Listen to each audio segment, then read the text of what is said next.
বৈশাখী উৎসব উপলক্ষে ধর্মনগরে অনুষ্ঠিত হয় শিশুদের নিয়ে বসে আঁকো প্রতিযোগিতা। ধর্মনগর সংস্কৃতি বলয়ের উদ্যোগে প্রতি বছরের ন্যায় এবছরও আয়োজন করা হয় ঐতিহ্যবাহী বৈশাখী উৎসব উপলক্ষে অঙ্কন প্রতিযোগিতা। উৎসবকে ঘিরে ইতিমধ্যেই শুরু হয়েছে নানান ধরনের সাংস্কৃতিক কর্মসূচি।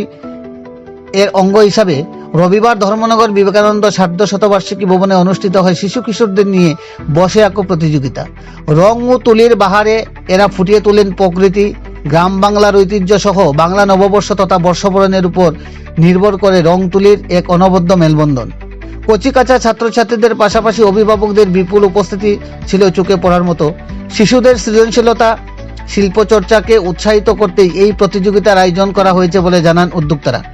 সংস্কৃতি বলয় ধর্মনগর সংসদের পক্ষ থেকে জানানো হয়, আগামী 2রা জুন বৈশাখী উৎসবের আনুষ্ঠানিক উদ্বোধন হবে। উৎসবটি চলবে 7ই জুন পর্যন্ত। উৎসব চলাকালীন সময়ে অনুষ্ঠান মঞ্চে পরিবেশিত হবে নৃত্য, আবৃত্তি, সঙ্গীত, চিত্রাঙ্কন সহ বিভিন্ন সাংস্কৃতিক প্রতিযোগিতা ও অনুষ্ঠান। স্থানীয় শিল্পী, সাংস্কৃতিক কর্মী এবং বিভিন্ন শিক্ষা প্রতিষ্ঠানের ছাত্রছাত্রীরা এসব কর্মসূচিতে অংশগ্রহণ করবে।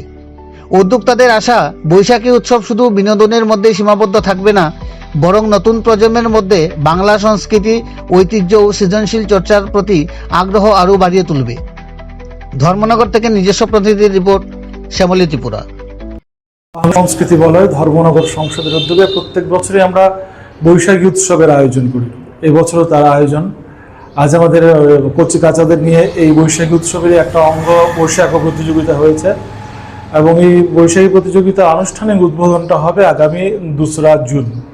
ওই দিন ধর্মনগর অর্ধেন্দু ভবনেই এই সকালবেলা এই অনুষ্ঠানের আনুষ্ঠানিক উদ্বোধন হবে।